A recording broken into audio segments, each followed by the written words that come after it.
Vivekananda polytechnic 40 ವರ್ಷಗಳ ಸುದೀರ್ಘ ಶಿಕ್ಷಣವನ್ನು ನೀಡ್ತಾ ಬಂದಿದೆ.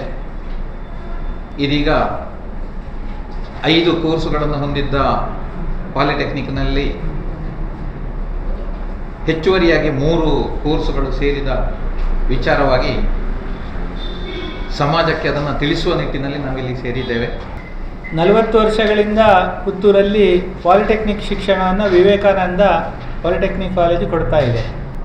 5 ವಿಭಾಗಗಳು ಇಷ್ಟು ವರ್ಷಗಳ ಕಾಲ ನಮ್ಮಲ್ಲಿದ್ದು: civil, mechanical, computer science, electronics ಮತ್ತು ಆಟೋಮೊಬೈಲ್ ಅಂತ.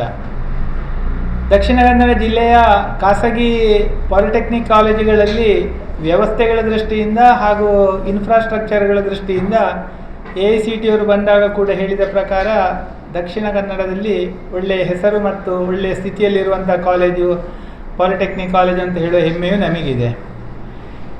ಈಗಿನ ಬದಲಾದಂಥ ಸಾಮಾಜಿಕ ಮತ್ತು ಜಾಗತಿಕ ವ್ಯವಸ್ಥೆಯಲ್ಲಿ ಹೊಸ ರೀತಿಯ ಶಿಕ್ಷಣಗಳು ಅನಿವಾರ್ಯ ಅಂತ ಹೇಳುವ ಕಾರಣಕ್ಕಾಗಿ ನಾವು ಈ ವರ್ಷ 3 ಹೊಸ ಕೋರ್ಸುಗಳನ್ನು ಆರಂಭಿಸ್ತಾ ಇದ್ದೇವೆ. ಪುತ್ತೂರು ಅಂತಲ್ಲ, ಮಂಗಳೂರಿನ ಈ ಭಾಗದಲ್ಲಿ ಈ 3 ಕೋರ್ಸುಗಳು ಪಾಲಿಟೆಕ್ನಿಕಲ್ಲಿ ಇದುವರೆಗೆ ಎಲ್ಲಿಯೂ ಶುರುವಾಗಿಲ್ಲ. ನಾವು ಆರಂಭದಲ್ಲಿ ಶುರು ಮಾಡ್ತಾ ಇದ್ದೇವೆ. ಒಂದು, ನಿಮಗೆಲ್ಲ ಗೊತ್ತಿರುವ ಹಾಗೆ ಆರ್ಟಿಫಿಷಿಯಲ್ ಇಂಟೆಲಿಜೆನ್ಸ್ ಮತ್ತು ಮೆಷಿನ್ ಲರ್ನಿಂಗ್ ಅಂತ. ಈಗ ಪ್ರತಿಯೊಂದು ಚಟುವಟಿಕೆಯಲ್ಲಿ ಕೂಡ AI ಉಪಯೋಗ ಅನಿವಾರ್ಯ ಮತ್ತು ವ್ಯಾಪಕವಾಗಿರುವ ಕಾರಣ ಹೊಸ ಮಕ್ಕಳಿಗೆ ಅದರಲ್ಲಿ ಒಂದು ಅವಕಾಶ ಇದೆ ಅಂತ ಹೇಳುವ ಕಾರಣಕ್ಕಾಗಿ ಅದು ಆರಂಭ ಆಗ್ತಾ ಇದೆ. ಇನ್ನೊಂದು ಆಟೋಮೇಷನ್ ಆ್ಯಂಡ್ ರೋಬೋಟಿಕ್ಸ್ ಅಂತ.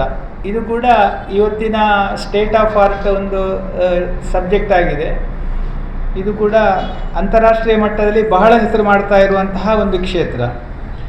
ಇನ್ನು ಸ್ವಲ್ಪ ಹಳತು ಮತ್ತು ಸ್ವಲ್ಪ ಹೊಸತು ಬೆರಕೆಯಾಗಿರುವಂತಹ ಎಲೆಕ್ಟ್ರಿಕಲ್ ಇಂಜಿನಿಯರಿಂಗ್ ಮತ್ತು ಎಲೆಕ್ಟ್ರಿಕಲ್ ವೆಹಿಕಲ್ ಟೆಕ್ನಾಲಜಿ ಅಂತ ಹೇಳುವಂಥ ಹೊಸ ಕೋರ್ಸ್ ಆರಂಭ ಆಗುತ್ತಾ ಇದೆ.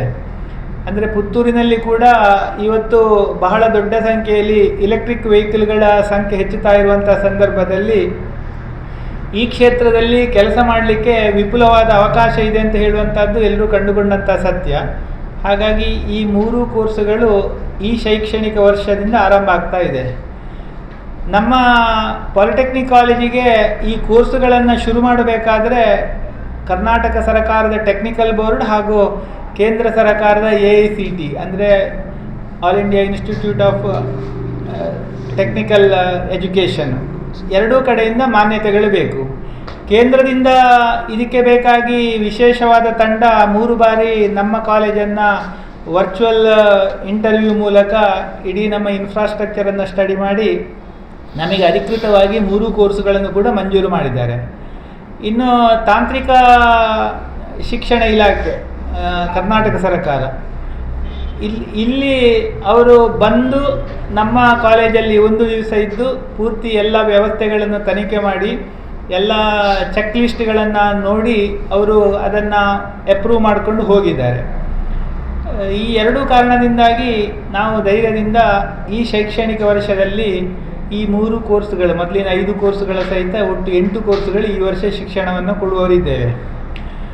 ಇದರಲ್ಲಿ ಒಂದು ವಿಶೇಷವಾದ ಸಂಗತಿ ಅಂತ ಹೇಳಿದರೆ, ಕರ್ನಾಟಕ ಸರ್ಕಾರದ ತಾಂತ್ರಿಕ ಶಿಕ್ಷಣ ಇಲಾಖೆಯಿಂದ ನಮಗೆ ಮಂಜೂರಾತಿ ಸಿಗುವಲ್ಲಿ ನಮಗೆ ಬೆಂಗಳೂರು ಇಲಾಖೆಯಲ್ಲಿ ನಾವು ಸಂಪರ್ಕ ಮಾಡಿದ್ದೆವು.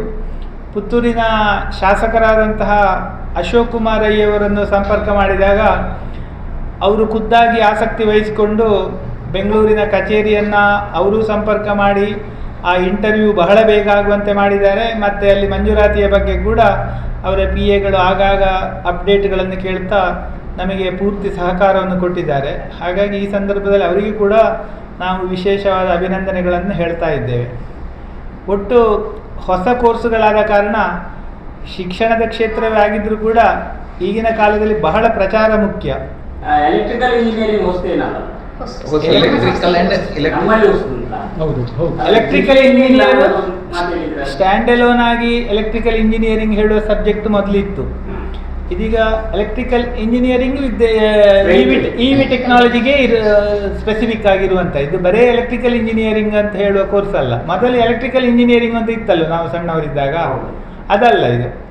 ಇದರ ಸಿಲೆಬಸ್ ಇರುವಂಥದ್ದೇ ಎಲೆಕ್ಟ್ರಿಕಲ್ ವೆಹಿಕಲ್ ಬಗ್ಗೆನೇ ಇರುವಂಥದ್ದು. ವೆಹಿಕಲಿನ ವೈರಿಂಗಿನ ಬಗ್ಗೆ ಸಂಬಂಧಪಟ್ಟಾಗ ಆ ರೀತಿಯ ಎಲೆಕ್ಟ್ರಿಕಲ್ ಇದರಲ್ಲಿ ಹೋಗ್ತದೆ. ಜನರಲ್ ಎಲೆಕ್ಟ್ರಿಕಲ್ ಇಂಜಿನಿಯರಿಂಗ್ ಅಲ್ಲ ಅದು. ಲ್ಯಾಬೊರೇಟರಿ ಫೆಸಿಲಿಟಿಗಳನ್ನು ಈವಿಗೆ ನಾವೀಗ ಮಾಡಬೇಕು. ಮತ್ತು ಫಸ್ಟ್ ಇಯರಲ್ಲಿ ಶುರುವಿನ 6 ತಿಂಗಳು ತುಂಬ ಸಬ್ಜೆಕ್ಟ್ಗಳು ಕಾಮನ್ ಸಬ್ಜೆಕ್ಟ್ಗಳು ಇರುತ್ತೆ 3ಕ್ಕೆ ಕೂಡ. ಅಂದರೆ ಎಲೆಕ್ಟ್ರಾನಿಕ್ಸ್ ಮತ್ತು ಕಂಪ್ಯೂಟರ್ ಸೈನ್ಸ್ ಬೇಸ್ಡ್ ಏನು ಬ್ಯಾಕಪ್ ಬೇಕು, ಅದೀಗ ನಮ್ಮಲ್ಲಿ ಆಲ್ರೆಡಿ ಇದೆ. ಅದನ್ನು ನಾವು ಮಕ್ಕಳ ಅಡ್ಮಿಷನ್ ಆಗ್ತಾ ನಾವು ಅದನ್ನು ಎನ್ಹ್ಯಾನ್ಸ್ ಮಾಡಬೇಕು. ಈವಿಗೆ ವಿಶೇಷವಾದಂಥ ಮುತುವರ್ಜಿ ಕೊಡಬೇಕು. ಆದರೆ ಫಸ್ಟ್ 6 ಮಂತ್ಸ್ ಎಲ್ಲ ಕೋರ್ಸಲ್ಲಿ ಕೂಡ ಕಾಮನ್ ಸಬ್ಜೆಕ್ಟ್ಗಳು ಇರುತ್ತೆ. 9 ಮಕ್ಕಳಿಗೆ ಅವಕಾಶ ಆಗ್ತದೆ. ಹೌದು, ಫಸ್ಟ್ ಇಯರು 30 ಇಂಟೇಕ್, 3 ಕೋರ್ಸ್ಗಳಿಗೆ ಸಹ 30 ಹಾಗೆ. ಅದಕ್ಕೆ ಬೇಕಾಗುವ ಇನ್ಫ್ರಾಸ್ಟ್ರಕ್ಚರನ್ನು ಆಲ್ರೆಡಿ ಮಾಡಿದ್ದೇವೆ ನಾವು. ನಮ್ದೀಗ 578 ಮಕ್ಕಳಿದ್ದಾರೆ 5 ಕೋರ್ಸ್ ಪ್ರೆಸೆಂಟ್. ಈಗ 5 ಕೋರ್ಸ್ ಇದೆ ಎಲ್ಲ, first year, second year, third year ಎಲ್ಲ ಸೇರಿಸಿ. ಸಾಮಾನ್ಯವಾಗಿ ಇಂಜಿನಿಯರಿಂಗ್ ಕಾಲೇಜಿನ ವಿಷಯ ಬಂದಾಗ ಪ್ಲೇಸ್ಮೆಂಟ್ ವಿಷಯವನ್ನು ತುಂಬ ಪಾಯಿಂಟೆಡ್ ಆಗಿ ಪ್ರಶ್ನೆ ಮಾಡ್ತೀವಿ. ಆದರೆ ಆ್ಯಕ್ಚುಲಿ ಏನು ಅಂತ ಹೇಳಿದರೆ, ಈಗ ನಾನೇ ಈ ಕಾಲೇಜಿನ ಜವಾಬ್ದಾರಿ ನೆಲೆಯಲ್ಲಿ 2-3 ಕಂಪನಿಗಳಿಗೆ ಹೋಗಬೇಕಾಗಿ ಬಂದಿದೆ. ಮೈಸೂರಲ್ಲಿ ಟಿ ವಿ ಎಸ್ ಮೋಟಾರ್ ಕಂಪನಿಯ ಫ್ಯಾಕ್ಟ್ರಿಗೆಲ್ಲ ಹೋಗಬೇಕಾಗಿ ಬಂದಿತ್ತು. ಅವರು ಅಲ್ಲಿಗೆ ಇಂಟರ್ನ್ಶಿಪ್ಪಿಗೆ ಪಾಲಿಟೆಕ್ನಿಕ್ಕಿನ ಮಕ್ಕಳು ಡಿಪ್ಲೊಮಾದವರು ಹೋದರೆ ಆಲ್ಮೋಸ್ಟ್ ಎಲ್ಲರನ್ನು ಕೂಡ ಅವರೇ ತಗೊಳ್ತಾರೆ. ನಮ್ಮ ಹುಡುಗರೇ ಮೈಸೂರು ವಾತುದೂರ ಇಂಚಪೋಪನೆ ಕ್ರಿಪೋಡಿ ಹಾಕೊಂಡಂತ ಬಿಟ್ಟವರಿದ್ದಾರೆ. ಬಿಟ್ಟರೆ ನಾವು 36 ಮಕ್ಕಳನ್ನು 2 ವರ್ಷ ಮೊದಲು ಅಲ್ಲಿಗೆ ಕಳಿಸಿದ್ದೆವು.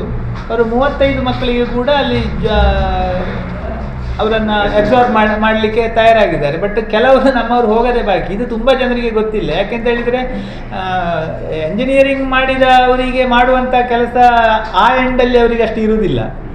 ವ್ಯಾರಸ್ ಡಿಪ್ಲೊಮಾ ಮಾಡಿದವರಿಗೆ ಅಂಥ ಕಂಪನಿಗಳಲ್ಲಿ ಬಹಳ ಕೆಲಸ ಇದೆ. ನಾವಂದರೆ ಕೆಲಸದ ಲೈನಲ್ಲಿ ನಮ್ಮ ಓಲ್ಡ್ ಸ್ಟೂಡೆಂಟ್ಗಳು 3-4 ಜನ ಕೆಲಸ ಆಗುವಲ್ಲಿ ಬೈಕ್ ಅಸೆಂಬ್ಲಿ ಆಗೋದನ್ನು ತೋರಿಸಲಿಕ್ಕೆ ನಮ್ಮನ್ನು ತೋರಿಸಿದರು ನಮ್ಮ ಹುಡುಗಿ. ಮತ್ತು ಅವರು ಏನಂತ ಹೇಳಿದರೆ, ನೇರವಾಗಿ ಹೊರಗಡೆ ಏನೋ ಆರ್ಟಿಫಿಷಿಯಲ್ ಕೆಲಸ ಕೊಡೋದಿಲ್ಲ, ಅವರು ಅಸೆಂಬ್ಲಿ ಲೈನಲ್ಲೇ ನಿಲ್ಲಿಸ್ತಾರೆ ನಮ್ಮ ಮಕ್ಕಳನ್ನು. ಎಂಜಿನಿಯರಿಂಗಲ್ಲಿ ಸ್ವಲ್ಪ ಟ್ಯಾಲೆಂಟ್ ಕಡಿಮೆ ಇದ್ದವರಿಗೆಲ್ಲ ಪ್ಯಾಕೇಜ್ ಅಂತ ಹೇಳುವಂಥ ತುಂಬ ಕಡಿಮೆ ಇರ್ತದೆ ಈಗಿನ ಕಾಲದಲ್ಲಿ. ಪಾಲಿಟೆಕ್ನಿಕ್ಕಿನಲ್ಲಿ ಈ ರೀತಿ ಅಬ್ಸಾರ್ಬ್ ಆದವರಿಗೆ ಕೆಲವು ಬಾರಿ ಅವರಿಗಿಂತ ಹೆಚ್ಚು ಸಂಬಳ ಸಿಕ್ಕಿದ್ದು ಇದೆ. ನಮ್ಮಲ್ಲೀಗ ಅದೇ SLC ವಿದ್ಯಾರ್ಹತೆ, ಬಟ್ PUC ಸೈನ್ಸ್ ಆದ ಮಕ್ಕಳು, ITI ಆದ ಮಕ್ಕಳನ್ನು ನಾವು 2ನೇ ವರ್ಷಕ್ಕೆ ಲ್ಯಾಟರಲ್ ಅಡ್ಮಿಷನ್ ಇದೆ. SLC qualification, but PUC science ಆಗಿ ಬಂದವರು, ITI ಪಾಸ್ ಆದವರಿಗೆ ನೇರ 2ನೇ ವರ್ಷಕ್ಕೆ ಅಡ್ಮಿಷನ್, ಲ್ಯಾಟರಲ್ ಅಡ್ಮಿಷನ್. ಹೌದು, 2ನೇ ವರ್ಷ. ಅದೇ ಡಿಪ್ಲೊಮಾದ ಮಕ್ಕಳಿಗೆ ಅಲ್ಲಿ 2ನೇ ವರ್ಷಕ್ಕೆ ಅಡ್ಮಿಷನ್. ಅಲ್ಲಿ ವರ್ಷ ಲಾಸ್ ಆಗೋದಿಲ್ಲ. ಈಗ PUC ಅಂತ ಹೇಳುವಾಗ CETಗೆ ತಯಾರಿ ಮಾಡುವಂಥ ಒಂದು ಟೆನ್ಷನ್ ಇದೆಲ್ಲ ಪೇರೆಂಟ್ಸಿಗೆ ಮತ್ತು ಮಕ್ಕಳಿಗೆ, ಆ ಟೆನ್ಷನ್ ಡಿಪ್ಲೊಮಾಗೆ ಹೋಗುವವರಿಗೆ ಬರುವುದಿಲ್ಲ. ಡಿಪ್ಲೊಮಾ 3 ವರ್ಷ ಮತ್ತು ಇಂಜಿನಿಯರಿಂಗ್ 3 ವರ್ಷ, 6 ವರ್ಷದಲ್ಲಿ ಇಂಜಿನಿಯರಿಂಗ್ ಮುಗಿತದೆ. ಇಲ್ಲಿ PUC 2 ವರ್ಷದಲ್ಲಿ 4 ವರ್ಷ, 6 ವರ್ಷದಲ್ಲಿ ಅಲ್ಲಿ ಸಹ ಇಂಜಿನಿಯರಿಂಗ್ ಮುಗಿತದೆ. ಆದರೆ ಇಲ್ಲಿ ಇವರಿಗೆ ಬೇಸ್ ಸ್ಕಿಲ್ ಗಟ್ಟಿಯಾಗಿರ್ತದೆ. ಅದೇ PUC ಆಗಿ ಹೋಗುವಾಗ ಆ ಸಬ್ಜೆಕ್ಟ್ಗಳು ಮತ್ತೆ ಇಂಜಿನಿಯರಿಂಗ್ ನಿಜವಾಗಿ ಬೇಕಾಗೋದಿಲ್ಲ, ಅಲ್ಲಿಯ ಮ್ಯಾಥ್ಸ್ ಮಾತ್ರ ಬೇಕಾಗೋದು, ಉಳಿದ ಸಬ್ಜೆಕ್ಟ್ಗಳ ಅವಶ್ಯಕತೆ ಬರೋದಿಲ್ಲ. ಅದು ಇನ್ನೊಂದು ಅಲ್ಲಿಗೆ ವ್ಯತ್ಯಾಸ ಇರ್ತದೆ. ಹಾಗಾಗಿ ಈ ಮೂಲಕವಾಗಿ ಹೋಗುವಂಥದ್ದು ಬಹಳ ಒಳ್ಳೆಯದು. ಸ್ಕಿಲ್ ತಗೊಂಡು, ನಾಲೆಜ್ ತಗೊಂಡು ಅವರು ಹೊರಗಡೆ ಫೀಲ್ಡಿಗೆ ಹೋಗುವಾಗ ಅವರು ಒಳ್ಳೆ ಇದರಲ್ಲಿ ಉದ್ಯೋಗದಲ್ಲಿ ಮೇಲ್ತರಗತಿ. ಸುದ್ದಿ ಚಾನಲ್, ಕ್ಷಣ ಕ್ಷಣದ ಸುದ್ದಿಗಾಗಿ. 60 ವರ್ಷಗಳಿಂದ ಶಿಕ್ಷಣ ಕ್ಷೇತ್ರದಲ್ಲಿ ಅಪೂರ್ವ ಸಾಧನೆ ಮೆರೆಯುತ್ತಾ ಸದೃಢ ವಿದ್ಯಾರ್ಥಿ ಶಕ್ತಿಗಳಿಂದ ಸಮಾಜಕ್ಕೆ ನೀಡುತ್ತಿರುವ ಪುತ್ತೂರಿನ ಏಕೈಕ ವಿದ್ಯಾಸಂಸ್ಥೆ ವಿವೇಕಾನಂದ ಪದವಿ ಪೂರ್ವ ಕಾಲೇಜು. 98% ಅಧಿಕ ಅಂಕಗಳನ್ನು ಪಡೆದಿರುವ ವಿದ್ಯಾರ್ಥಿಗಳಿಗೆ ಉಚಿತ ಶಿಕ್ಷಣ, ರಾಷ್ಟ್ರ ಅಂತಾರಾಷ್ಟ್ರೀಯ ಮಟ್ಟದ ಸಾಧಕ ವಿದ್ಯಾರ್ಥಿಗಳಿಗೆ ಶುಲ್ಕದಲ್ಲಿ ರಿಯಾಯಿತಿ, ಅನುಭವಿ ಅಧ್ಯಾಪಕ ವೃಂದ, ವಿಶಾಲವಾದ ಪ್ರಯೋಗಾಲಯ, ಗ್ರಂಥಾಲಯ, ನೀಟ್, JEE, CET ಹಾಗೂ CA ಫೌಂಡೇಶನ್ ಕೋರ್ಸ್ಗಳಿಗೆ ತರಬೇತಿ, IAS, IPS ನಂತಹ ಸ್ಪರ್ಧಾತ್ಮಕ ಪರೀಕ್ಷೆಗಳಿಗೆ ತರಬೇತಿ, ವಾಣಿಜ್ಯ ವಿಭಾಗದ ವಿದ್ಯಾರ್ಥಿಗಳಿಗಾಗಿ CS, EET ಹಾಗೂ ಸರ್ಟಿಫಿಕೇಟ್ ಕೋರ್ಸ್ಗಳಿಗೆ ತರಬೇತಿ, ವಿಕಸನ ಟಿವಿ ಹಾಗೂ radio Panchajanya 90.8 FM, college bus ವ್ಯವಸ್ಥೆ, ಕ್ರೀಡೆಗೆ ಒತ್ತು ಕೊಟ್ಟು ವಿಶಾಲವಾದ ಕ್ರೀಡಾಂಗಣ, ವಿದ್ಯಾರ್ಥಿನಿಯರಿಗಾಗಿ ಕಾಲೇಜ್ ಕ್ಯಾಂಪಸ್ನಲ್ಲೇ ಪ್ರತ್ಯೇಕ ವಸತಿ ನಿಲಯಗಳು, ಅರ್ಹ ಬಡ ಪ್ರತಿಭಾವಂತ ವಿದ್ಯಾರ್ಥಿಗಳಿಗಾಗಿ ಹಲವು ವಿದ್ಯಾರ್ಥಿ ವೇತನಗಳು, ರಾಷ್ಟ್ರ ಅಂತಾರಾಷ್ಟ್ರೀಯ ಮಟ್ಟದಲ್ಲಿ ವಿದ್ಯಾರ್ಥಿಗಳ ಸತತ ಸಾಧನೆ. ನಮ್ಮಲ್ಲಿ ಲಭ್ಯವಿರುವ ಕೋರ್ಸ್ಗಳು: ವಿಜ್ಞಾನ ವಿಭಾಗ, PCMB, PCMC, PCMS, PCMA, ವಾಣಿಜ್ಯ ವಿಭಾಗ, SCBA, SCBA, ECBA, ಕಲಾ ವಿಭಾಗ HEPS. ವಿವೇಕಾನಂದ ಪದವಿ ಪೂರ್ವ ಕಾಲೇಜು, ನೆಹರು ನಗರ, ಪುತ್ತೂರು.